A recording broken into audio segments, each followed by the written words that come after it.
Hello and welcome to Times Now. I have with me Mayor Sam Joshi, the youngest and the first South Asian mayor of Edison in New York State.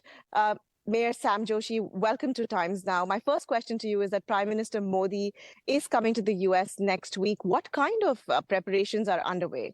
Thank you for the introduction. It's really exciting that the Prime Minister is coming to the United States. It's a great honor, and he will be landing in New York.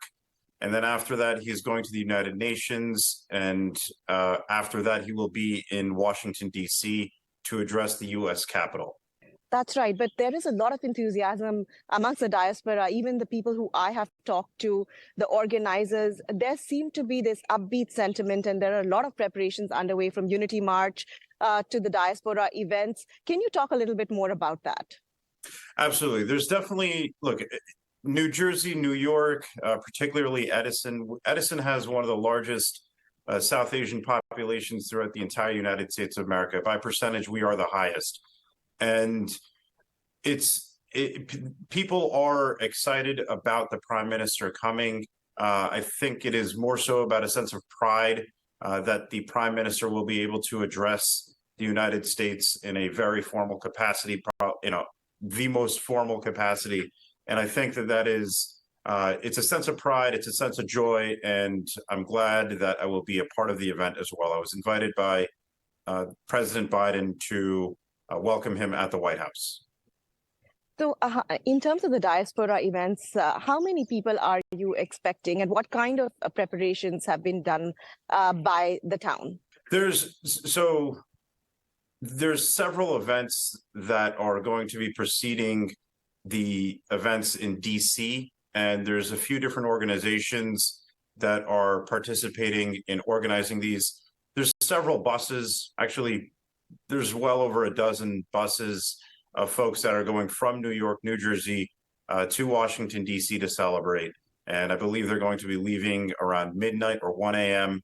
and they're going to be driving down to Washington, D.C. So there is quite a bit of excitement. And quite frankly, if the attendee list could be longer, it would be.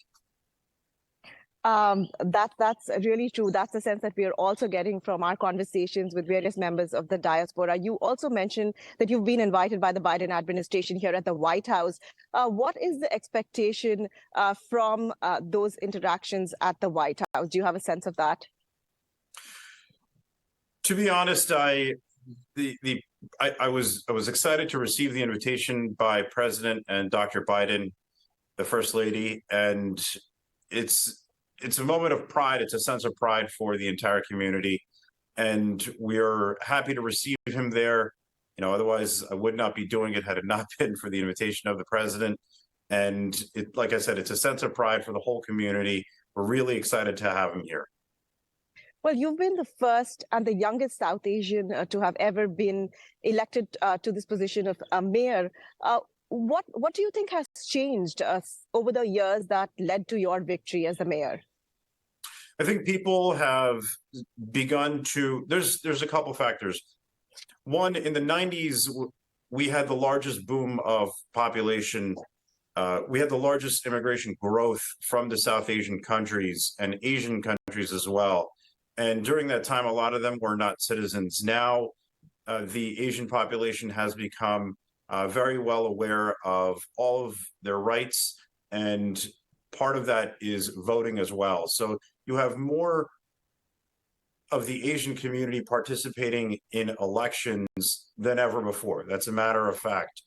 And my message was pretty simple. It was that I'm going to work to unite the entire community, irrespective of all backgrounds. And I think that resonated very well in Edison Township.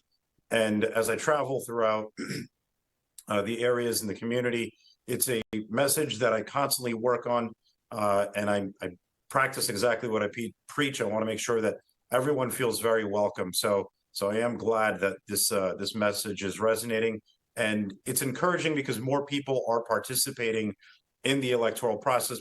More people are voting than ever before. This past election cycle, what was called a non-election cycle, we had people registered to vote for the first time. We had people that were voting that never So, voted what kind of before. role do you think Prime Minister Modi has played in uniting the diaspora in the United States?